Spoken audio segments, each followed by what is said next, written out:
नमस्कार, म धरानबाट रमेश प्रसाई। आज पनि एउटा अत्यन्तै संवेदनशील विषय लिएर तपाईं समक्ष आएको छु।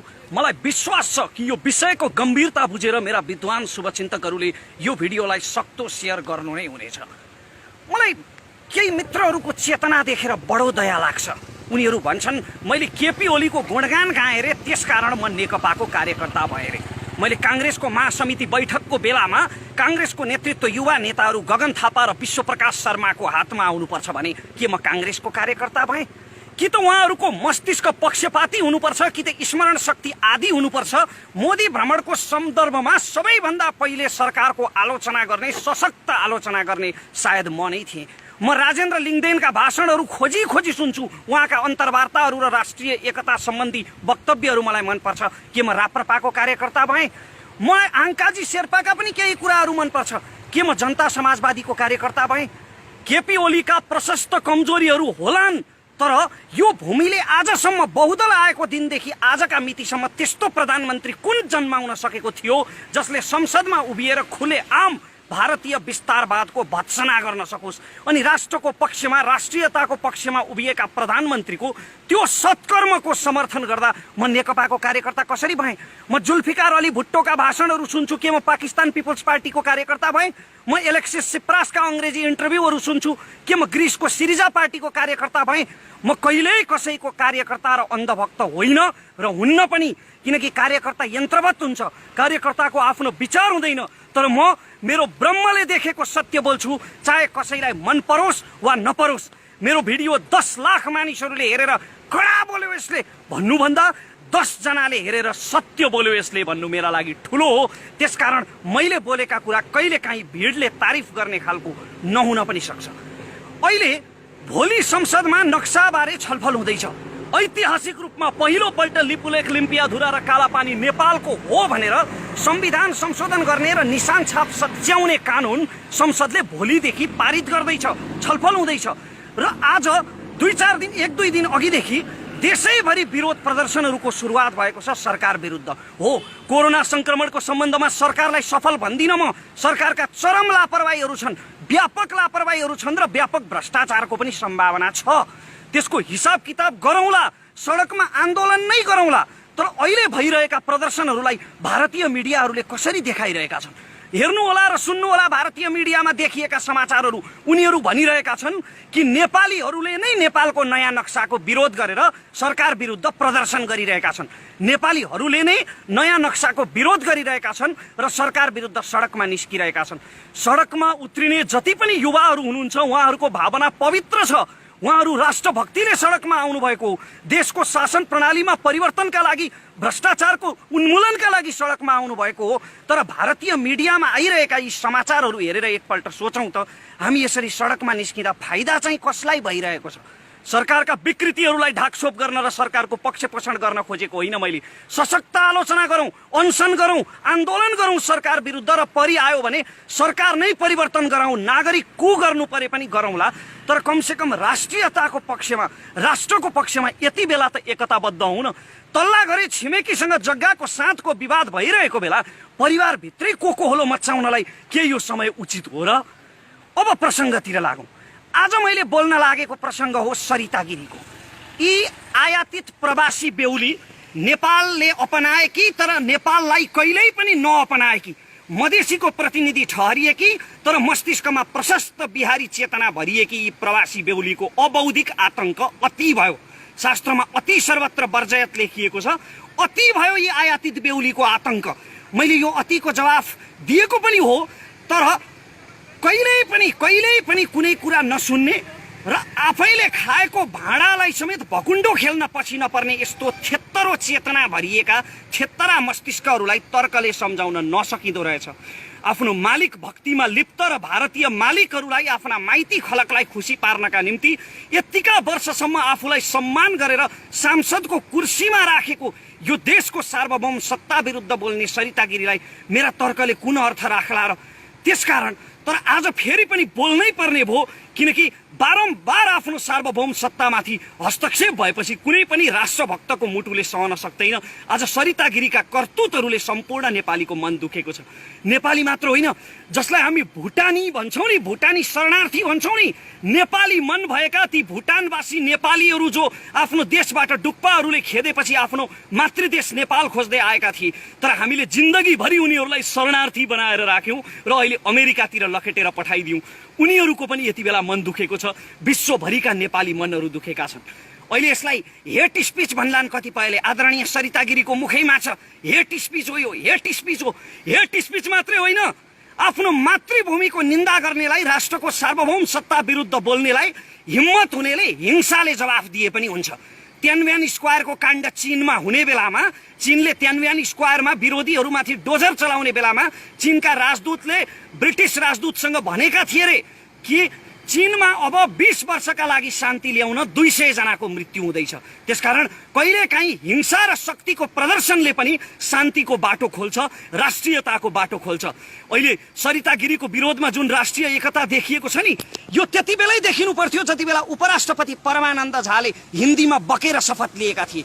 त्यति बेला गिरिजा र प्रचण्डले एउटै धरातलमा उभिएर यदि परमानन्द झालाई गलत्याएर उपराष्ट्रपतिको पदबाट निकालिदिन सकेको भए त्यति बेलै एउटा नजिर बस्ने थियो। अलक्षिणा देशद्रोही सीके राउतले नेपाल आमालाई जुकासँग तुलना गरिरहेको बेला कुनै राष्ट्रभक्त बहादुरले सीके राउतलाई 2-4 चड्कन लगाइदिन सकेको भए त्यति बेलै नजिर बस्ने थियो। तर हामीले कानुन नै यति फितलो बनायौँ कि माटोप्रति कुनै प्रेम नभएको विदेशी जोसुकै ऐरे गैरेहरू पनि हाम्रो संसदमा सजिलैसँग प्रवेश पाउन थाले र संसद जस्तो लोकतन्त्रको मन्दिरलाई नेपालको संसद हो कि बिहारको कुनै मेला बजार हो भनेर दोधार हुने गरी त्यस्तो स्थितिको सृजना गरे। अहिले हिन्दी बोल्दा केहीले भाषै त हो नि, के फरक पर्छ भन्ने टिप्पणी पनि गरे। भाषा होइन, हिन्दी हाम्रो राष्ट्रियतामाथिको आक्रमण हो। मैले पटक पटक भने कि संसदमा हिन्दी भाषा बोल्न प्रतिबन्ध लगाउनु पर्छ, किनकि यो हाम्रो राष्ट्रियतामाथिको आक्रमण हो। आदरणीय सरिता गिरीले भन्नुभयो कि हिन्दी नेपालको भाषा हो, मधेसलाई जोड्ने भाषा कुन त? माननीय सरिता गिरीज्यू, तपाईको अज्ञानता देखेर मलाई दया लाग्छ। तपाईले गंगा चौधरीको बौद्धिकतामाथि प्रश्न उठाउनु भयो, तर तपाईको अबौद्धिकता देखेर चाहिँ मलाई दया लाग्छ। नेपालमा लिच्छवीहरू भारतबाट आएका थिए, तर ती लिच्छवीहरू हिन्दी बोल्दैनथे। इतिहासका पाना खोतलेर हेर्नु होला, बौद्ध धर्ममा पाली भाषाको प्रयोग गरिन्थ्यो गणराज्यहरूमा। अनि नेपाली भाषाको पहिलो अभिलेख विक्रम सम्वत 1312 मै फेला परेको छ। अशोक चल्लको अभिलेख, हाम्रा आला आली अटरी अटल गरी अक्र्या छु, यो नेपाली भाषाको प्राचीन रूप थियो। हामीले कहिल्यै पनि हिन्दीको काँध चढ्नु परेन संवाद गर्नका निम्ति। नेपाली भाषाको इतिहास त्यति पुरानो हो। र यदि तपाईँ तराईको प्रसङ्ग कुरा गर्नुहुन्छ भने, यदि तपाईँ तराईको विषयमा कुरा गर्नुहुन्छ भने, तराईको सबैभन्दा प्राचीन भाषा मैथिली हो। र रामायणमा यदि हेर्ने हो भने, जब अयोध्याबाट भगवान रामचन्द्र आएको बेला अयोध्यावासीहरू संस्कृतमा कुरा गर्थे, त्यति बेला पनि मिथिलावासीहरू मैथिलीमा बोल्थे। त्यसकारण सबैभन्दा प्राचीन तराईको भाषा मैथिली हो। तर अहिले जबरजस्त तराईमाथि हिन्दीलाई लादिँदैछ।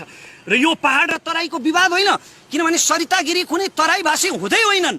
मधेसी जनताको अधिकार हनन गरेर, कुनै मधेसी उम्मेदवारको अधिकार हनन गरेर जबरजस्ती संसदमा पुगेकी भारतीय हुन्। She is Indian by birth. हाम्रो त सालनाल गाडिएको छ यो माटोमा। त्यसकारण मलाई जति दुःख लाग्छ, यो देश दुख्दा मलाई जति दुख्छ, एउटा तराईवासी नेपालीलाई पनि त्यति नै दुख्छ, किनभने यही माटोमा सालनाल गाडिएको छ। त्यसैले त तराईबाट राष्ट्रभक्त गंगा चौधरी जस्ता सभासद जन्मन्छन्, जसले सधैँ निरन्तर राष्ट्रियताको पक्षमा बोल्छन्। तराईको प्रतिनिधित्व सरिता गिरी जस्ताले होइन, गंगा चौधरी जस्ताले गर्छन्। तर हाम्रो कानुन यति फितलो भयो कि हामीले कुनै पनि विदेशीलाई आफ्नो संसदमा सजिलैसँग प्रवेश पाउने गरी कानुनमा व्यवस्था गर्यौं। अहिले मधेसी भनिने दलहरू माग गरिरहेका छन् कि संविधान संशोधन गरेर विवाहित अङ्गीकृतलाई पनि प्रधानमन्त्री राष्ट्रपति हुने अधिकार दिनुपर्छ। भारतबाट विवाह गरेर आएका सरिता गिरी जस्ता इन्डियनहरू, जसको रगतमा भारत भरिएको छ, बाजा गाजा बजाएर र सिन्दुर पहिराएर कुनै नेपालीले भित्र्याउँदैमा कोही नेपाली हुँदैन भन्ने कुरा सरिता गिरीको वक्तव्यले त प्रमाणित गरिसक्यो नि। तर उनीहरू भनिरहेका छन् कि यस्ता विवाहित अङ्गीकृत भारतीयहरूलाई पनि नेपालमा प्रधानमन्त्री वा राष्ट्रपति हुने अधिकार दिनुपर्छ। अब तपाईँ सोच्नुहोस् त, एकजना सरिता गिरी आउँदा एकजना अङ्गीकृत इन्डियनको कारणले यत्रो वितण्डा मच्चिरहेको छ भने साराका सारा अङ्गीकृतहरूको संसदमा बहुमत भयो भने के होला? सिक्किम विलय भएको यसरी नै हो। फिजीमा भारतीय अङ्गीकृतहरू भरेर फिजीको सत्ता भारतीयहरूले कब्जा गर्न खोजेको यसरी नै हो। त्यसकारण यस्ता षड्यन्त्रहरूप्रति सचेत हुन जरुरी छ र यति बेला सरिता गिरीलाई संसदबाट निलम्बन गर्ने मात्रै होइन, उनको नागरिकतासम्म खारेज गर्न जरुरी छ, किनकि उनी कुनै पनि हालतमा नेपाली नागरिक हुन योग्य छैनन्। भाषाको विषयमा त उनले तर्क नगरे पनि हुन्छ, किनकि उनको अज्ञानता, उनको अबौद्धिकता, न उनीलाई इतिहासको बारेमा थाहा छ न भाषाको बारेमा। माननीय सरिता गिरीज्यू, तपाईको पदको मर्यादा मैले अलिकति राख्नुपर्ने थियो होला, तर तपाईको आफ्नै मर्यादा उल्लङ्घनको कारणले गर्दा तपाईलाई माननीय होइन अमान्य सरिता गिरी भन्न मन लाग्छ। खैर, मेरो देशको सांसद पदको मर्यादा राख्दै अहिलेलाई माननीय नै भनौँ। माननीय सरिता गिरीज्यू, तपाईलाई यदि साँच्चीकै बौद्धिक बहस गर्ने इच्छा छ भने तपाईले बडो बौद्धिकतामाथि प्रश्न उठाउनुभयो, गङ्गा चौधरीको बौद्धिकतामाथि। हुन त बौद्धिकताको आवश्यकता पर्दैन राष्ट्रको पक्षमा बोल्नलाई, भावना भए हुन्छ। तर पनि तपाईलाई यदि बौद्धिक बहस नै गर्ने इच्छा छ भने बुद्धिनारायण श्रेष्ठ जस्ता सीमाविदहरूसँग गर्नुहोस्, रमेश दुलाल जस्ता सीमा सम्बन्धी अध्येताहरूसँग गर्नुहोस्, जोसँग 1827 देखिका एक नक्साहरू छन्, रिसर्च गरेर राख्नु भएको छ उहाँहरूले कि लिपुलेख, लिम्पियाधुरा र कालापानी कसको हो भनेर। बौद्धिक बहस गर्ने इच्छा छ भने उहाँसँग गर्नुहोस्। हावामा हिट भएर प्रश्न सोध्नै नजान्ने पत्रकारहरूसँग होइन। आदरणीय दाई ऋषि धमलाप्रति उच्च सम्मान छ, तर ऋषि धमला दाईको त्यो कार्यक्रम जहाँ सरिता गिरीको अन्तर्वार्ता गरिएको थियो, त्यो कार्यक्रम सुनियोजित हो, योजनाबद्ध हो, जसले सरिता गिरीलाई चाहिँ हाइलाइट गर्ने उद्देश्य राखेको छ। यदि होइन भने सरिता गिरीले लिपुलेख नेपालको हो भन्ने प्रमाण देखाउनुहोस् भन्दा ऋषि धमलाले ती नक्साहरू देखाउन सक्नु पर्थ्यो, इतिहासमा भएका ती सम्झौताहरू देखाउन सक्नु पर्थ्यो, गृह कार्य गरेर अन्तर्वार्ता लिनु पर्थ्यो। तर उनले त्यसो गरेनन्। यसले त एउटै कुरा देखिन्छ कि त्यो अन्तर्वार्ताको एउटै उद्देश्य सरिता गिरीको एजेन्डालाई हाइलाइट गर्ने थियो। अन्त्यमा म यति मात्र भन्न चाहन्छु कि सम्पूर्ण राष्ट्रभक्त नेपालीहरूले यति बेला राष्ट्रियताको पक्षमा एकजुट हुन जरुरी छ। सरकारका कमी कमजोरीहरू, भ्रष्टाचारहरू, लापरवाहीहरू, बेइमानीहरू, ती सबैको हिसाब किताब गर्नुभन्दा अघि यदि हामीलाई लिपुलेख, कालापानी र लिम्पियाधुरा फिर्ता चाहिएको हो भने, यदि हामीलाई लिपुलेख, कालापानी र लिम्पियाधुरा साँच्चीकै फिर्ता चाहिएको हो भने हामीले देशको पक्षमा, राष्ट्रको पक्षमा यति बेला राष्ट्रिय एकता प्रदर्शन गर्न जरुरी छ। अब यहाँनिर एउटा प्रश्न आउला, तिमीले बोलेर मात्र के हुन्छ? मलाई केही मित्रहरूले, धेरै मित्रहरूले प्रश्न गर्नुभएको छ, बोलेर मात्र के हुन्छ? हो, साँच्चीकै मैले पनि महसुस गरेको छु, बोलेर मात्र के हुन्छ? यदि मैले दिएका यी तर्कहरू सरिता गिरीकै कानमा पुगेछन् भने पनि ती अराष्ट्रिय कानहरूमा यो राष्ट्रियता कहाँ हटाउन सक्छ र? त्यसकारणले अब मैले बोल्नुभन्दा एक कदम अगाडि बढेर आफूले सकेको, एउटा साधारण नागरिकले सकेको एक्सन लिने निर्णय गरेको छु। एउटा नजिर बसाल्नका लागि कि नेपालको राष्ट्रियतामाथि तिमीले आक्रमण गर्यौ भने नेपालको हरेक नागरिकको मन दुख्छ र तिमीले त्यसको दण्ड भोग्नै पर्छ भन्ने कुरा प्रमाणित गर्नका लागि मैले तुरुन्तै सरिता गिरी विरुद्ध नेपालको न्यायपालिकामा जाहेरी दिने र उहाँले गरेका टिप्पणी राजद्रोही किसिमका छन्, देश विरोधी छन् र यस्तो टिप्पणी गर्ने सांसदलाई तुरुन्त कारबाही गरियोस् भनेर नेपालको कानुनी निकायमा, अदालतमा मैले जाहेरी दिने निर्णय गरेको छु, मुद्दा दायर गर्ने निर्णय गरेको छु र म सम्भव भएसम्म म आफै काठमाडौँ आउनेछु यो मुद्दा दायर गर्नका लागि। र सम्भव भएन भने, यदि लकडाउनको कारणले म आउन सकिनँ भने मेरो कानुनी सल्लाहकारले यो मुद्दा मेरो तर्फबाट दायर गर्नुहुनेछ र यस मुद्दामा मेरो तर्फबाट डाक्टर सुरेन्द्र भण्डारीले मेरो कानुनी सल्लाहकारको रूपमा बहस गर्नुहुनेछ।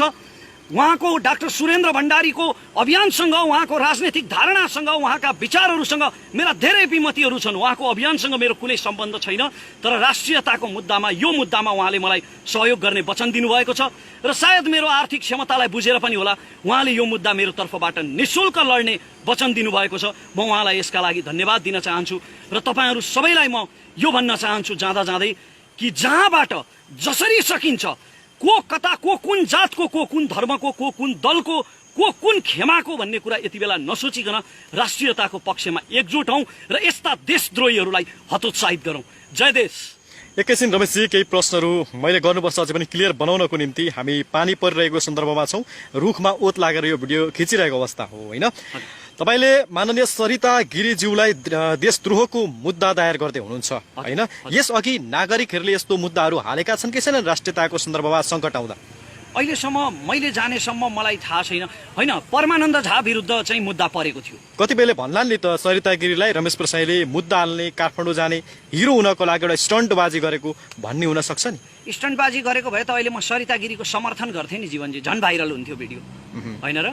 के भन्नुहुन्छ तपाईँलाई? जसरी तपाईँ यो एक किसिमको आवेग त होइन, किनकि म आफै तपाईँको मित्र भएको कारणले गर्दा पनि कसैलाई मुद्दा दायर गर्नु यो त्यति चान्चुने विषय होइन। काठमाडौँसम्म जानुपर्छ, त्यहाँनिरका बस्दाका खर्चहरू हुन सक्छन् होइन, त्यहाँनिर आउँदा जाँदाका नसोचेको अन्य धेरै खर्चहरू पनि हुन्छन् नि रमेशजी। हेर्नुहोस्, मलाई आर्थिक रूपमा गाह्रो छ, तर कहिल्यै पनि कसैको अगाडि हात नफैलाउने मेरो स्वभाव हो। त्यसकारण म आफूले सकेसम्म गर्छु र म किन गर्छु भने मेरो आत्मसन्तुष्टिका लागि गर्छु। मेरो राष्ट्र विरुद्ध यति धेरै, यति खुलेआम, यति छाडा तन्त्रको चाहिँ प्रयोग गरेर मेरो राष्ट्र विरुद्ध बोल्ने एकजना राष्ट्रघातीलाई सजाय दिलाउनका निम्ति मेरो आत्मसन्तुष्टिको लागि म अवश्य गर्छु जीवनजी, आवेग होइन। पछिल्लो समयमा तपाईँले यो लकडाउन भइसके पश्चात बढीभन्दा बढी अध्ययन गरिराख्नु भएको छ, विभिन्न किसिमका विश्वव्यापी किताबहरू पढिराख्नु भएको छ, मानिसहरूलाई हाजिरा दिएर खोजेर होइन, विभिन्न तरिकाले आफ्नो चाहिँ पढ्न सक्ने त्यो तपाईँको शारीरिक क्षमता नरहँदै पनि तपाईँले दिनको 6-7 घण्टासम्म किताब पढिरहेको अवस्था छ। यो प्रेरणा त्यही किताबको अथवा कुनै पनि देशको नागरिकले गरेको कपी भन्नु या अथवा त्यहाँबाट अनुसरण गरेको हो कि के हो? होइन, राम्रा कुराहरूको अनुसरण गर्नुपर्छ, तर मैले चाहिँ कसैबाट पनि अनुसरण गरेको होइन। मैले सरिता गिरीलाई बोलेर पहिले पनि उत्तर दिएको हो, फेरि पनि बोल्नु पर्यो रमेशजी यो विषयमा भनेर धेरैजनाले भन्नुभयो। अनि घरिघरि बोलेर यसको के अर्थ लाग्छ र? ल अहिले भन्नुहोस् न, सरिता गिरीलाई कतिजनाले सिधै सदनमा उभिएर भन्नुभयो, गङ्गा चौधरीले त सिधै सदनमै उभिएर उहाँलाई भन्नुभयो नि, तर कुनै अर्थ लाग्यो त?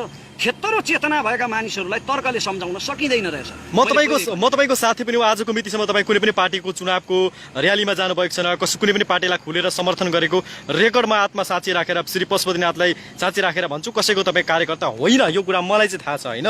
तपाईँले चाहिँ नेपालको प्रधानमन्त्रीको विरोध सम्भवतः चाहिँ तपाईँको सामाजिक सञ्जालमा फेसबुक मार्फत गर्ने तपाईँ पहिलो व्यक्ति होला। नरेन्द्र मोदी आउँदा तपाईँले प्रधानमन्त्रीको खुबै आलोचना गर्नुभएको थियो, केही सुझावहरू पनि दिनुभएको थियो। फेरि पनि गर्छु र पनि तपाईँ गर्छु, यदि सरकारका दुष्कर्महरू अगाडि आयो भने म फेरि पनि गर्छु। पछिल्लो समयमा तपाईँले राष्ट्रियताको सन्दर्भमा प्रधानमन्त्री केपी शर्मा ओलीलाई समर्थन गरिरहँदा केही मान्छेले यो त नेकपाको कार्यकर्ता रहेछ पनि भनेर कमेन्ट गर्छन् नि। अघि एकजना नेपाली चाहिँ एउटा साथीले गरिराख्नु भएको थियो। होइन, त्यो उहाँहरूको अज्ञानता हो, पूर्वाग्रह हो। मैले अघि भिडियोमा पनि भनिसकेको छु, ती पक्षपाती आँखाहरू हुन्। कांग्रेसको गगन थापालाई मन पराउनुहुन्थ्यो तपाईँ कुनै समय? शर्मालाई म समर्थन गर्छु, राजेन्द्र लिङ्गदेनलाई समर्थन गर्छु, आङ्काजी शेर्पाका अन्तर्वार्ताहरू सुन्छु। मलाई कसको कार्यकर्ता भन्ने त?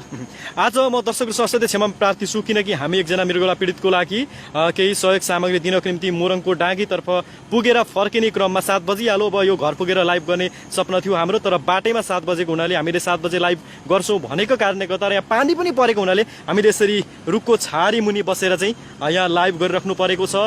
बिचमा गाडीहरू पनि कुदिरहेका छन् र यो साउन्डमा पर्न गएको असुविधाप्रति चाहिँ म क्षमा प्रार्थी पनि छु। मोबाइलमा पनि पानी धेरै पसेको छ, यो मोबाइल बिग्रिने पनि हो कि शङ्का लाग्दैछ, तर केही छैन। अन्त्यमा जाँदै केही भन्नु छ तपाईँलाई रमेशजी? म फेरि पनि एकपल्ट भन्न चाहन्छु कि म मेरो आत्मसन्तुष्टिका लागि, कुनै चर्चामा आउनका निम्ति होइन, नितान्त सन्तुष्टिका लागि। र मलाई जति मन दुखेको छ सरिता गिरीको कारणले, जति मेरो भावनामा चोट लागेको छ र जति मेरा शुभचिन्तकहरूको भावनामा चोट लागेको छ, विश्वभरि रहेका नेपालीहरूको भावनामा चोट लागेको छ, त्यसको पूर्तिका लागि म आफूले सकेसम्म सरिता गिरीमाथि मुद्दा दायर गर्दैछु, राज्यद्रोहको। यो फेरि पनि एकपल्ट जानकारी। तपाईँलाई कुनै राजनीति रूपमा चाहिँ भोलि आउनु पनि छैन, राजनीति गर्नु पनि छैन? मलाई छैन। हस्, सबै हाम्रा जसले यति बेला हेरिराख्नु भएको छ तपाईँहरू सबैलाई धेरै धेरै धन्यवाद। यो साउन्ड असाध्यै असुविधा पर्न गएको छ, आज हामीले यसरी चाहिँ बाटोबाट खिच्नु पर्यो। यति भन्दै म यो धरानको सेउती पुलबाट आज्ञा हुन चाहन्छु र त्योभन्दा अगाडि तपाईँले सेयर गर्न सक्नुहुन्छ, डाउनलोड गरेर पनि हाल्न सक्नुहुन्छ फेसबुक लाइभलाई। यति भन्दै म क्षमा चाहिँ माग्न चाहन्छु गलत भएको खण्डमा भन्दै रमेशजीलाई पनि धन्यवाद दिँदै म आज्ञा हुन चाहन्छु। हवस् त, सबको जिन्दाबाद।